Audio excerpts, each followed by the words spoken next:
great discussion, and we're now moving on to our third discussion of the day, and it's a live discussion. And as you can see, got three excellent participants to lead the discussion.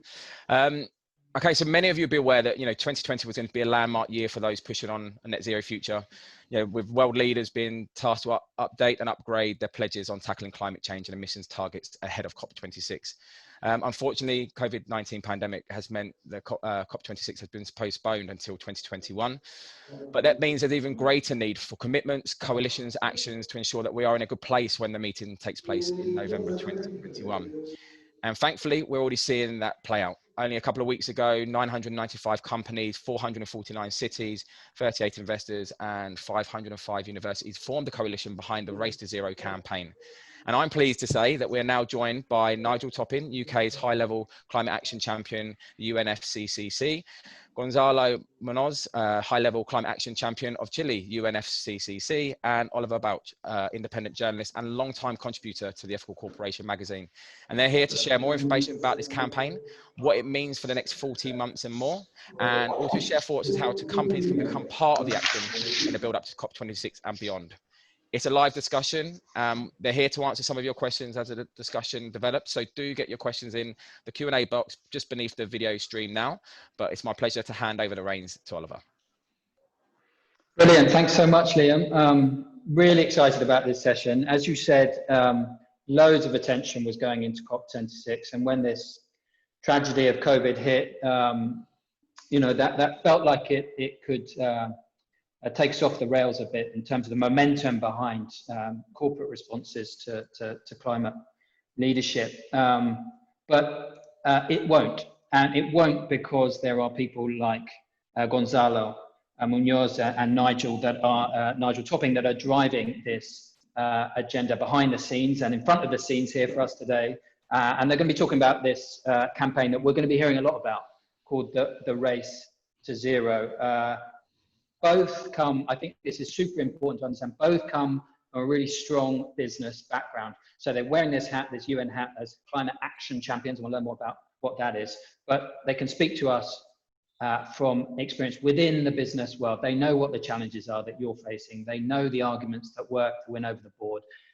They know how difficult this is, but how important it is as well for businesses that want prosperous, resilient futures. So, quick intro. I don't think we need a quick intro. I will just say Gonzalo talking to us from Santiago in Chile, where he's been a real driving force of the circular economy and a stakeholder form of capitalism through the B Corp movement. And Nigel Topping was CEO of We Mean Business until very recently, doing wonderful things with renewable energy and with electric vehicles, and before that was with the Carbon Disclosure Project, and before that many years in business, as I say. I think, Gonzalo, you're going to give us a feel and understanding to kick off what this champions, the Climate Action Champions is, and I think, Nigel, you're going to give us an introduction to the Race to Zero campaign. Yeah. Gonzalo, do you want to jump in? Thank you. Thanks so much, Oliver, and thank you for this event, for giving us the opportunity of explaining and mostly for having a conversation around this fundamental topic of Race to Zero. First, I would like to highlight when did the business environment join the general climate conversation, because for most of people in the world, this is all about parties getting committed and active and acting towards the solution, right? But it formally started for us in the Paris Agreement. So it was in the Paris Agreement when the non-party stakeholders, meaning not only businesses, but subnational regions, cities, investors, civil society, were formally invited to be part of this. And it was through the creation of this agenda that is led by the high-level climate action champions. So we formally appeared at that time. The first high-level champion ever was Laurence Toubiana. Then we had Hakim Al Haite from Morocco, Inia from Fiji, Thomas from Poland, and Nigel and myself. It's the first time that both high-level champions are coming from the private sector. That means something. That means that the business sector is taking a much more proactive role in terms of the solution. And because the role of the champions is all about mobilizing those actors that I mentioned towards the solutions that are required for, of course, the parties to fulfill the Paris Agreement. But then there's another aspect that probably is not that clear for most of the people. Now we're talking about net zero by 2050, the latest, as being like the indication of science towards the world that we need to create that will hopefully not increase the temperature more than 1.5 degrees. Those two data, 1.5 degrees and net zero by 2050, also appeared only 2 years ago, less than 2 years ago. That was in 2018 when the the IPCC report was shown to the world as the general indication of science. So two big elements. The business sector is here not too long, for 5 years in terms of like really formally, and then the indication of when to reach the net zero emissions, the latest, appeared less than 2 years ago. So last year, for the General Assembly Secretary General Summit on Climate in September, with not only the presidency, the incoming presidency of Chile, but also with the support of the UNFCCC and the UNDP, we launched what is called the Climate Ambition Alliance. We put it together, parties and non-party stakeholders all together, willing to be part of the solution and a commitment towards net zero emissions by 2050. And that started, again, less than 1 year ago. We created this general coalition for the first time, incorporating the most ambitious members, state members and non-state members, together with the one common goal. So then we set this general challenge on what Nigel is going to talk about in more detail. But it's important for people to understand that this is changing very rapidly. It's amazing, it's great. Of course, we're now following science. We are following the need of people, citizens all around the world that are expressing themselves. Now, at the same time, parties extended the mandate of the champions for another 5 years. As you say, we have, due to the pandemic, unfortunately, because of the tragedy, but we have another extra year with Nigel to work towards COP26. But we are here to create what is called the ambition loop. The idea is that when parties reach the agreement in Paris, then they set the general framework. Then science told us exactly what is needed. And now it's about non-party stakeholders, about businesses to say, okay, we understood. We now are going to commit, formalize, act. And with that, we are creating the conditions for the parties, for also them to be more ambitious and to increase their commitment. That's what we hear, and that's what is already happening. And it's happening even during COVID times.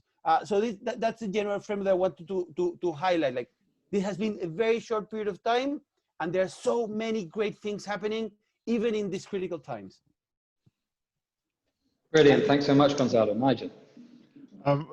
Thanks, Oliver. And first of all, thanks, Gonzalo. And for those of you who are like me at 10:20 in the morning, it's kind of hard to believe that Gonzalo's got so much energy at 5:20 in the morning. So thanks for getting up early, Gonzalo. Thanks for all your energy. And you know, actually, as you were talking, I was just remembering that the great systems thinker Donella Meadows, in that sort of seminal article or piece that many of you will know, like Places to Intervene in a System, describes, you know, the different ways in which you can go about systems change. And one of the most powerful is to change the goal of the system.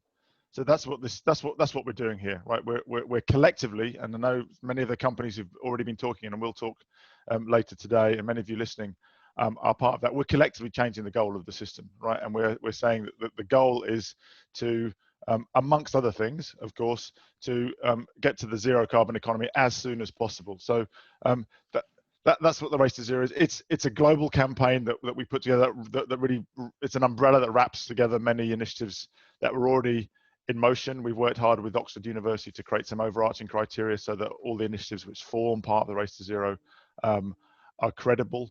That means that businesses, cities, regions, investors, universities, and schools and sports clubs will be joining soon. All have to, publicly make their commitment to net zero as soon as possible. We like dates earlier than 2050. We particularly love some of the dates we've been seeing, like the B Corp companies that have joined are all committing to 2030, which is, that's radical. That's going to drive a lot of innovation. It's very impressive, and Gonzalo's led that. We're seeing growing numbers of universities joining. And the idea is that goal, if pursued resolutely and together, will lead to a healthy, resilient, zero carbon recovery from this current health and economic crisis, and that will make us more resilient to future threats and create decent jobs and unlock inclusive, sustainable growth.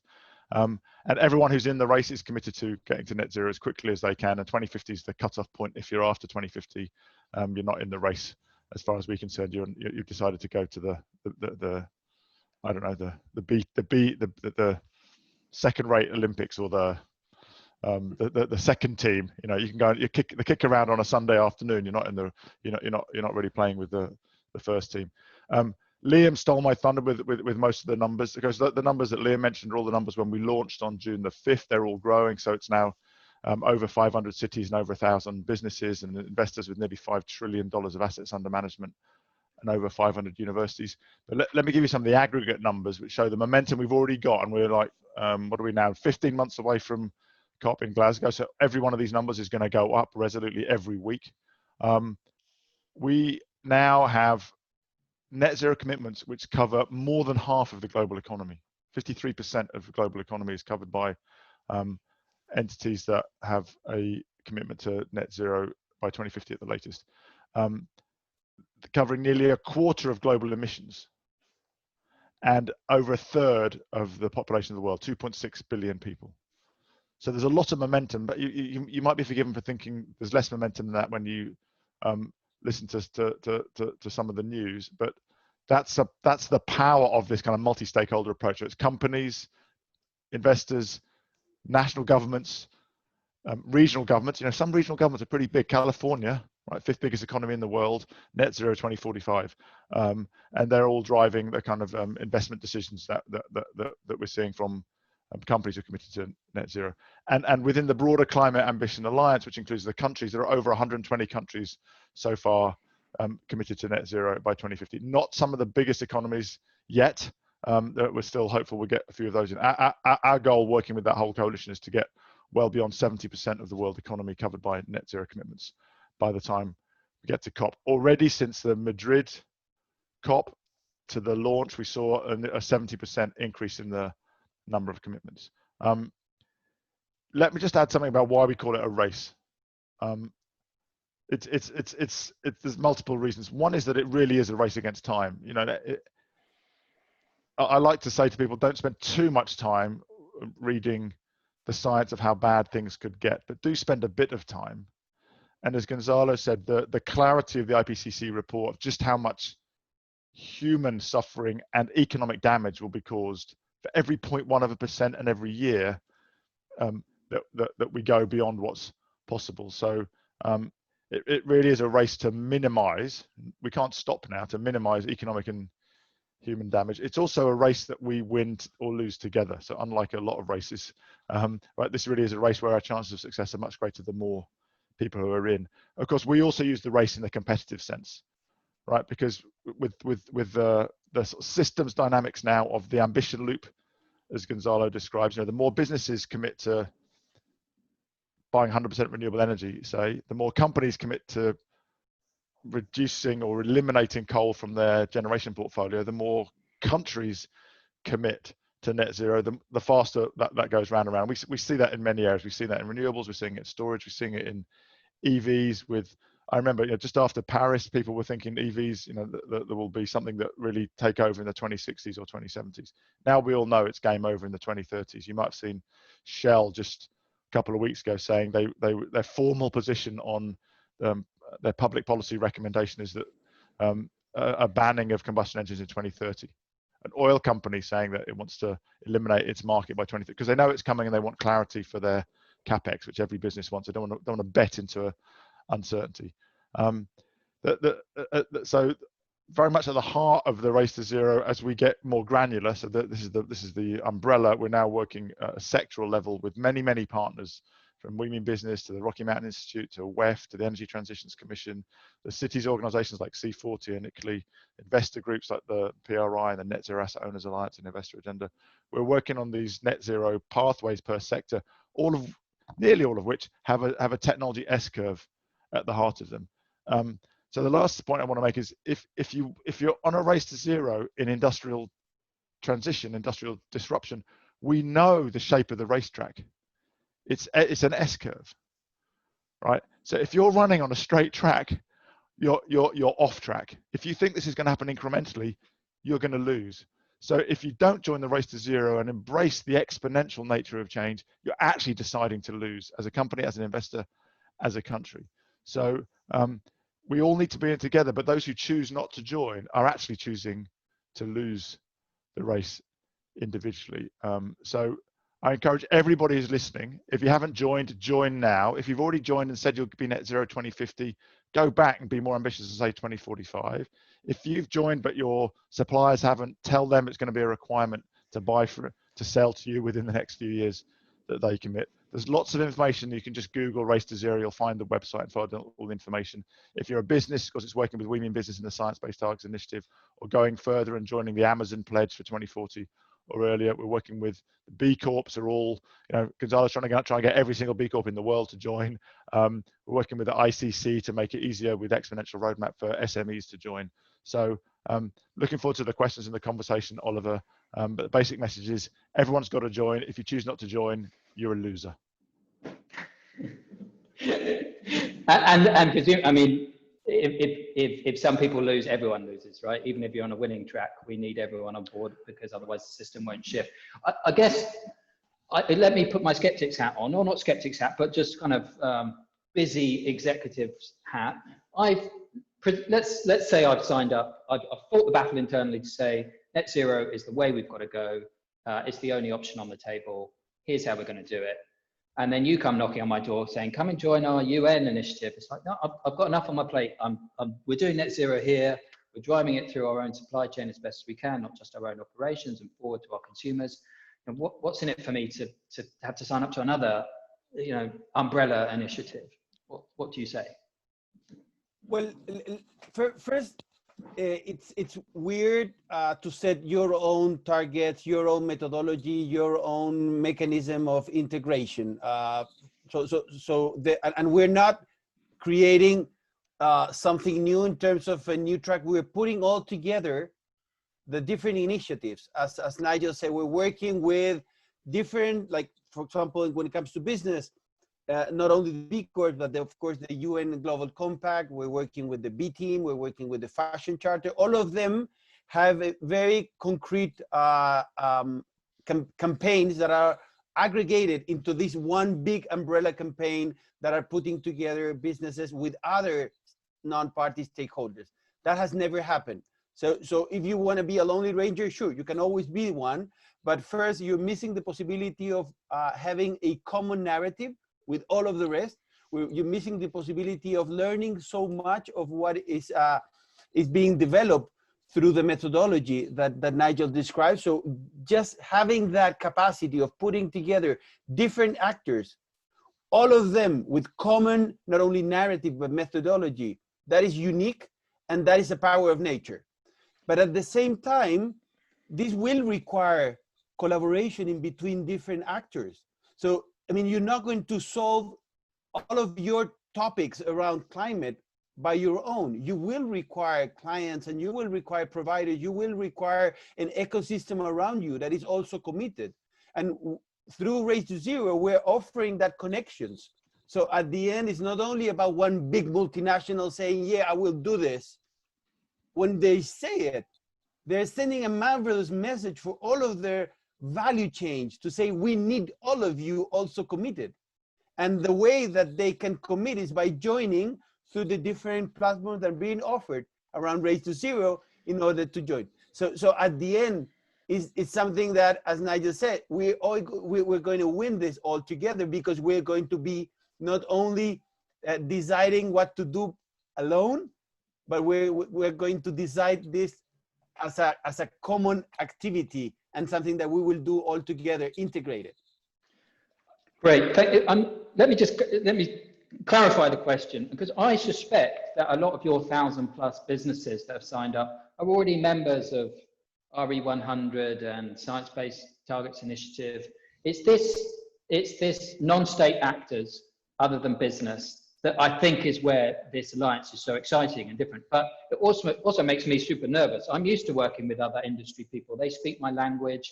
I don't know what a mayor's agenda is. I'm a bit sus about some of the charities that are in this space. We don't want to take a strong political position, but that's essentially what I'll be doing if I join up to your alliance.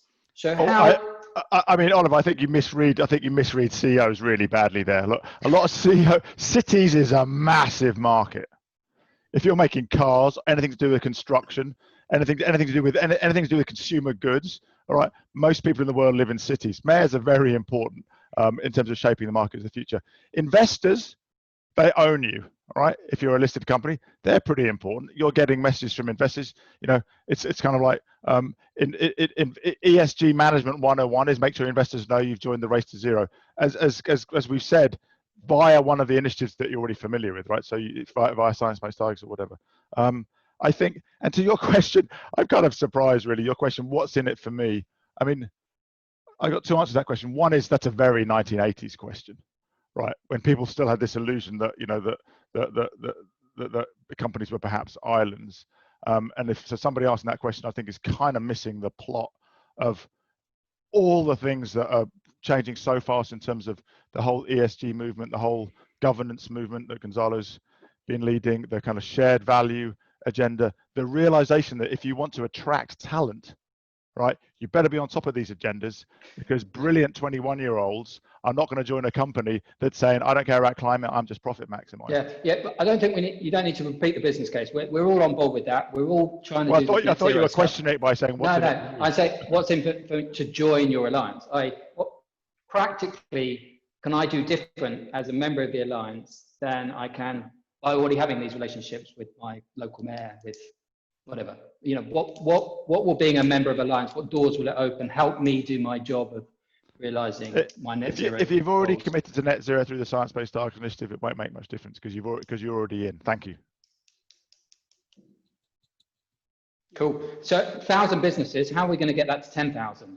It's great that California has signed up, but there's hundreds of thousands of companies in California that aren't necessarily most of them don't have net zero targets. So what's the way of kind of reeling them in and getting them on board? Well, we are developing different, let's say, sub-campaigns. So in some cases, we're developing the capacity of reaching very particular industries. So I will allow Nigel to speak of one of the ones that we like the best is the end of the internal combustion engine, and how much of that is touching so many different industries and setting the new conditions for everybody that is related to now the transport has to connect to that. But also, as I said, we are now focusing a lot on developing the conditions for having value chains that are all speaking the same language. So in this moment, I would say we have mostly two different types of animals, right? The big multinationals that have been in this arena for quite a long time and has been, in so many cases, the leaders that are moving the needle. But now we also incorporated, for example, through the B Corps, many SMEs around the world, all of them with high commitments in terms of not only climate, but also in general environmental and social commitment.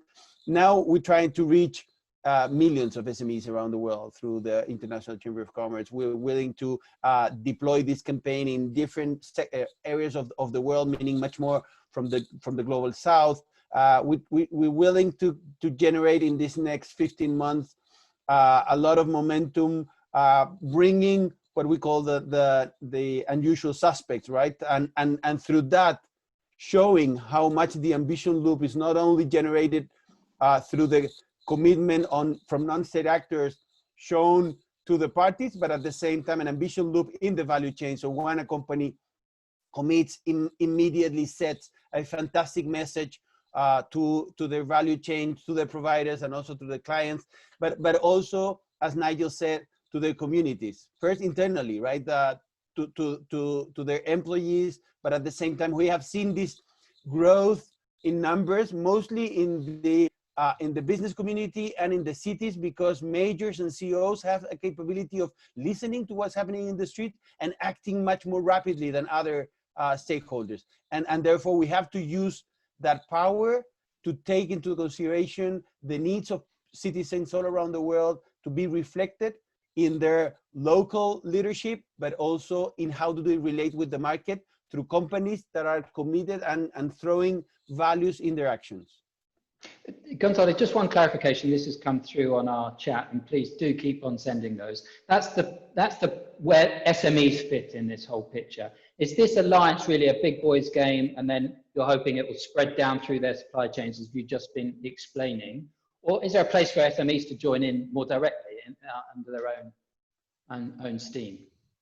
Well, maybe I'll answer that. I think absolutely there's a place for SMEs to join directly. As Gonzalo says, we're working with the International Chamber of Commerce, who of course have 45 million members worldwide, who are nearly all SMEs, and with Exponential Roadmap, who've done a lot of brilliant work showing the sort of solution pathways for different sectors and working out of Stockholm.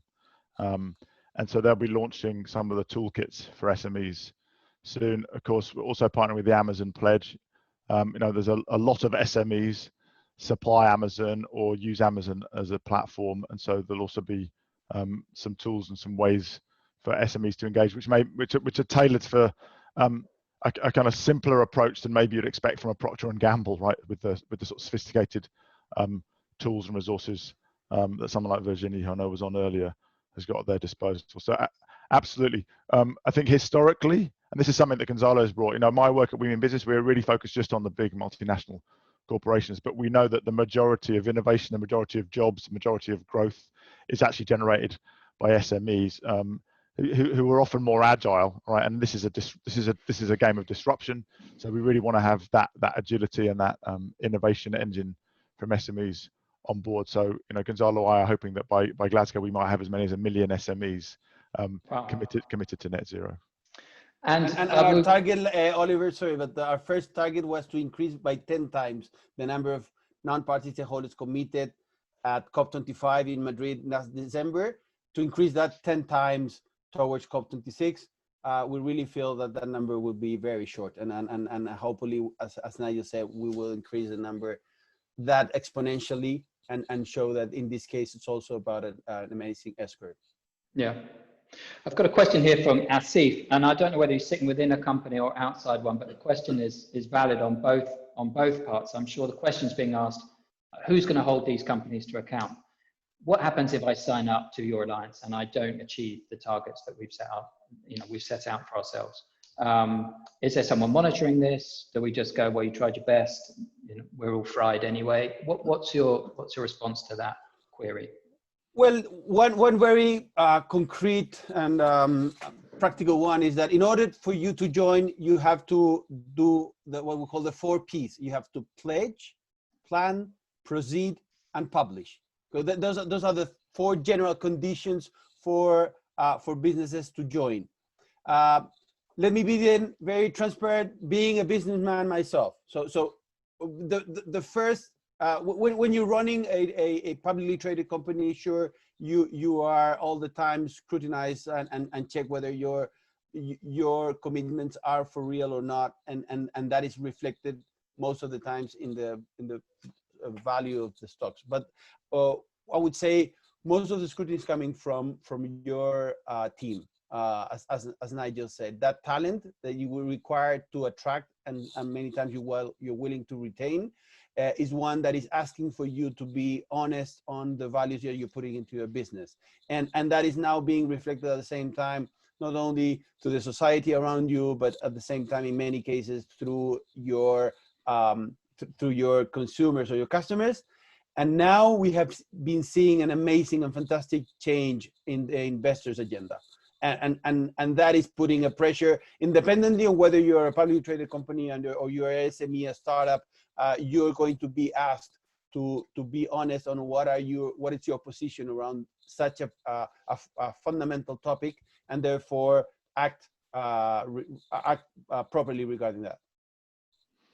I mean, I guess to add on, I remember in the 90s when I was running a factory in Manchester, and I was an enthusiastic young factory manager, and went about getting ISO 14001 accreditation, environmental management systems. So I made a commitment to get that accreditation. Who was holding me accountable? To be honest, when I did that, I was ahead of the company, so my bosses weren't really holding me accountable. They were kind of like, he's the sort of slightly odd, environmentally conscious factory manager. We don't have many of those. My staff weren't. They were, old school manufacturing workers in Manchester. But interestingly, customers started to pay attention. I can remember when we had a visit from Volvo. I used to make 100% of the brake linings for Volvo trucks there. And they were like, oh yeah, that's interesting. We're starting to look at that. Then the next year they come back and they say, oh yeah, we've decided that we're going to ask all of our suppliers when they're going to get ISO 14001 accreditation. And a couple of years later, they're like, oh, we've decided to make it mandatory. And if you haven't embarked on the path, we're worried about why we're doing business with you. And within 3 years, if you haven't got it, then we won't do business with you. So to ask this question, there are many ways of holding people accountable that are not legal, right? There's the kind of maybe the moral one of the next generation of employees. There's the contractual one of the customer. There's the expectations and engagement one of investors, and all of these forces are lining up around zero before 2050. And of course, if you're a business in the UK or Europe, and if you're an SME and you only work in the UK and Europe, actually this is a compliance requirement already, right? So you may not be breaking the law in terms of the way that ASI puts the question, but you won't be doing business. Yeah. So there's different ways of holding people accountable. I think it's quite important. And I think that segues us in nicely to your the end of this 15-month process, which is the political piece, isn't it? It's all these heads of state will be meeting in Glasgow to discuss how we're going to move forward with the Paris commitments. And this notion of ambition loop that you came up with, that you cited at the beginning, it's almost counterintuitive, and it feels it answers this accountability question. It's business and non-state actors holding states to account, by the sounds of it. No, look, we're committed to this. We want you to be as well. What advice or what strategy do you have under the alliance to mobilize these voices, these non-state actors, to make that message loud and clear, to sell it to the skeptics, the Bolsonaros and Trumps that are sitting around the table, or won't be sitting around that particular table perhaps, but those that need convincing? How can your alliance, those members, and particularly business members within it, make that case loud and clear? Well, first it's important again to understand that we are here, meaning Nigel and myself, because the parties gave us a mandate. Okay, it's the 197 parties who named us and allowed us to do this work, and of course the expectation is that this is being reflected in the increase of their ambition in all the process that now has been delayed for next year. But we have very concrete moments from now to Glasgow that hopefully will allow us to show an expression of the ambition loop. So one that is very concrete is the enhancement of the NDCs. So we expect that we will have from now to Glasgow more countries saying, okay, we understood, we're seeing how much of this is changing, we're seeing those transformations in so many industries, and it will be even fool from us not to move ourselves around that. But then even the recovery plans should be in many countries an expression of this. So we're expecting that through our work, we're going to be able to show countries how much of the solutions that we are seeing in the ground, not only through businesses, but as we said, through investors, through universities, through majors that are needing to be part of the solution and needing to be part of this evolution and creation of this green, resilient, healthier world that can be also expressed in recovery plans, as we are already seeing some. And at the end, all of that should be accelerated towards toward Glasgow. But let me be honest, I mean, this is changing so rapidly that we don't have all the information of how the world would look like in not only 1 year ahead, a few weeks ahead. The world is changing so rapidly. So we are there to also capture that, that not only enthusiasm, but all of those actions that are happening in the ground to make it visible for the parties. We describe ourselves as a bridge between the non-party stakeholders and the parties, and having the capability of showing the parties that this is all happening. Maybe I just add a couple of things there. First of all, I just want to make sure that I think you mischaracterized the ambition loop. It's not about business pushing government alone. It's a loop, right? So it's a dynamic feedback loop. And of course, we massively simplify because it's investors pushing businesses, pushing cities, pushing governments, who themselves then change the rules of the game. I just want to make sure everyone's clear. We're not saying this is not business saves the world. It's like everybody influences everybody in a race to the top. And let me just give you 3 examples of where leadership can come from different places in the loop, in the area that I'm particularly obsessed with, which is the end of the iconic technology of the fossil fuel age, the combustion engine. If you look at cars, actually the leadership is coming from governments and cities. You know, you see Paris banning in 2030, you see the UK bringing the biggest economy yet, it's going to bring its state forward to somewhere between 2032 and 2035 from a full ban from 2040, still allowing hybrids. So that's a big deal, and that's faster than any of the incumbents. Of course, Tesla as a disruptor is committed to zero from the beginning.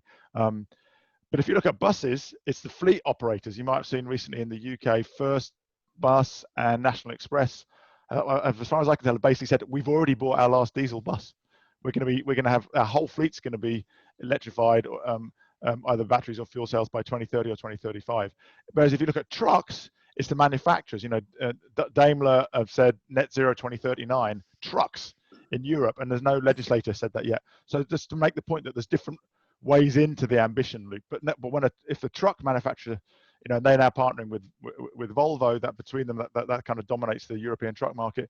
So it becomes very easy for a legislator in Europe to now say, oh, Volvo and Daimler are going net zero 2039. It's kind of a low or zero risk policy strategy, right, to match that. Or maybe you up it a bit, you ratchet each time you go around the loop. So maybe we'd like to see some legislators say, oh, we'll take your 2039 and we'll raise you to 2035, as it were.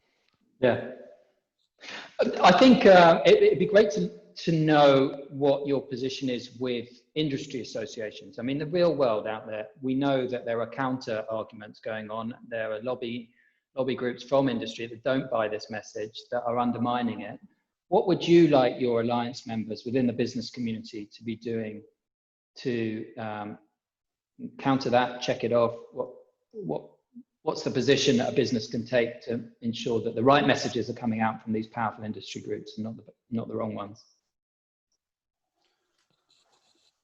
Well, I would say that we have been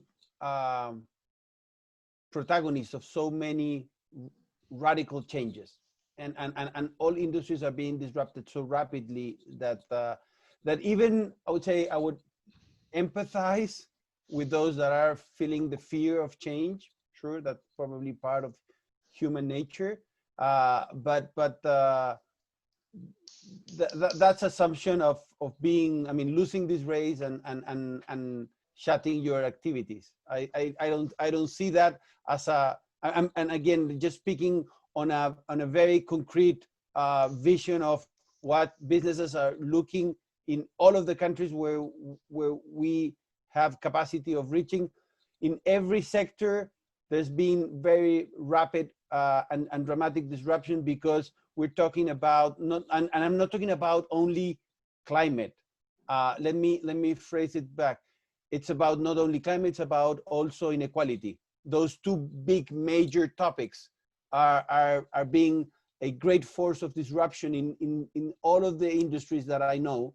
And therefore, my invitation for any of those business leaders is to really check around them, not only the risk of not acting, but the opportunities that are being offered in terms of innovation. And in that sense, understanding that maybe for the last decades, we have been preparing ourselves, speaking about innovation, speaking about increase of technology capacity, everything that we've been speaking about for the last probably 2 decades is bringing us to this moment when even COVID is offering an opportunity of doing with the world what COVID did to us, change rapidly and start again. And I mean, Gonzalo talks about the key of innovation is, I think one of the real challenges for industry bodies, if we're honest, you know, trade bodies perform a function of creating a unified voice amongst a group of companies who share a lot of interest in a sector, but they're speaking on many different things. And so sometimes climate change might be right at the top, like if oil industry or power utilities now, right? But if you're a consumer goods, then climate change might not be, you know, you might be worried about Sunday trading, about food labeling, about all sorts of things.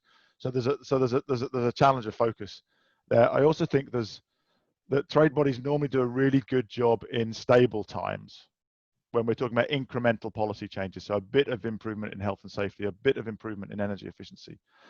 But I think the world can see that trade bodies are just not equipped to support their industries through disruption, because their role in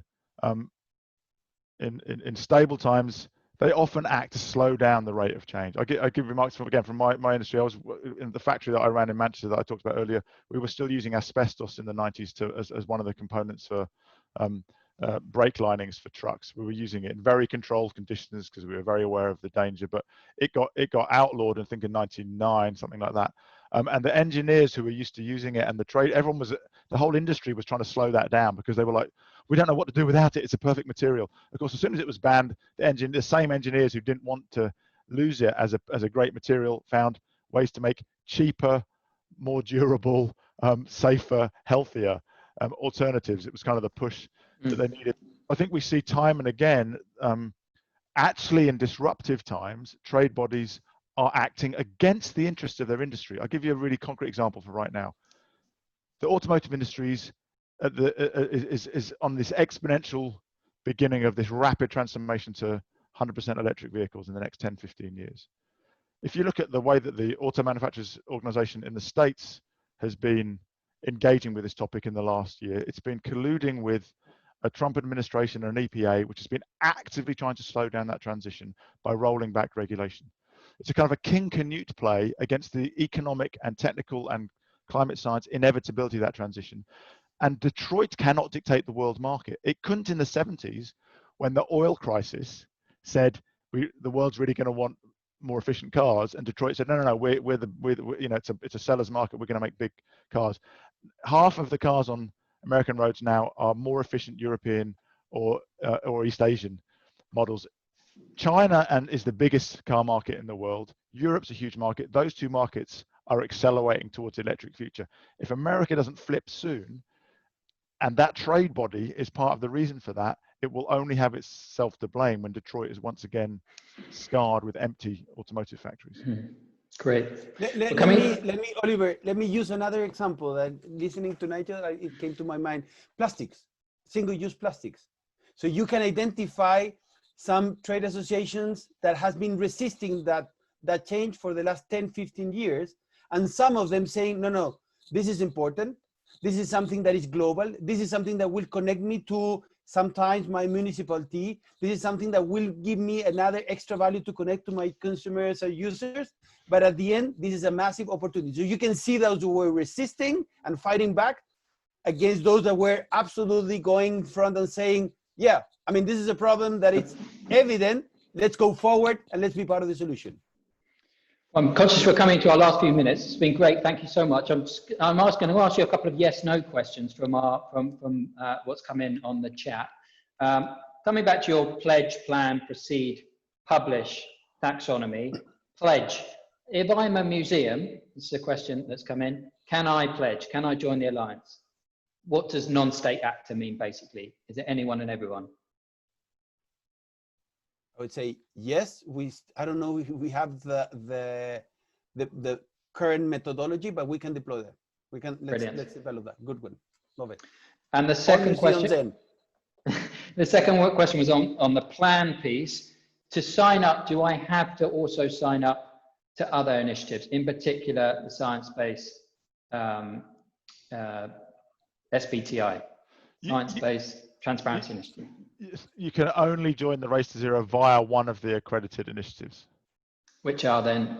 Well, they're all on the website. If you're a business, it's the Business Ambition for 1.5 pledge, which requires a net zero science-based target, or the B Corp route, or the Amazon pledge, which itself requires a science-based target by 2041, or the ICC SME route coming soon.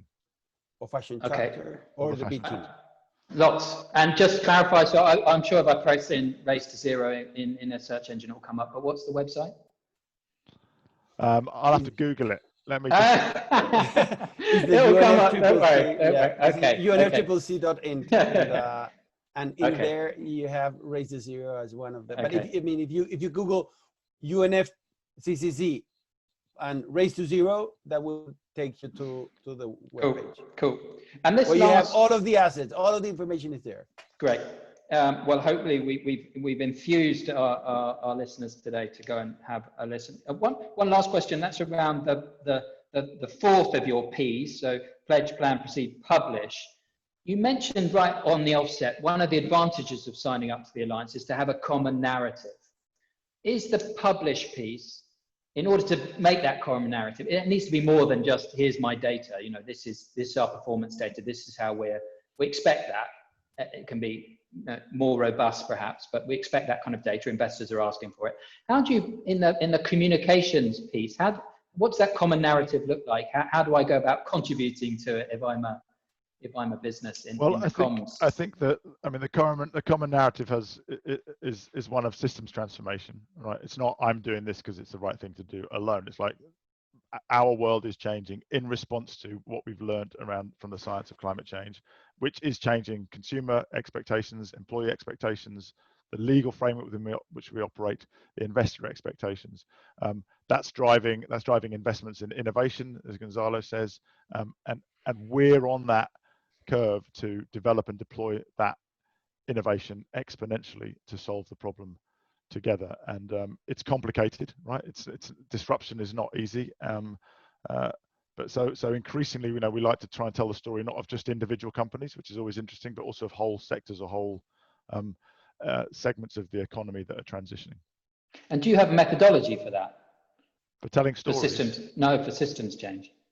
Yeah, we do. We have a very, very, very simple way of just mapping all the main levers along the value chain. So along the value chain, supply side, demand side, technology, and around it, policy at the national and local level, investors, trade bodies, we mentioned earlier, civil society, labor organizations, employees, and then working with a really big community of partners. It's called the Marrakesh Partnership. It was launched in the COP after Paris in Marrakesh.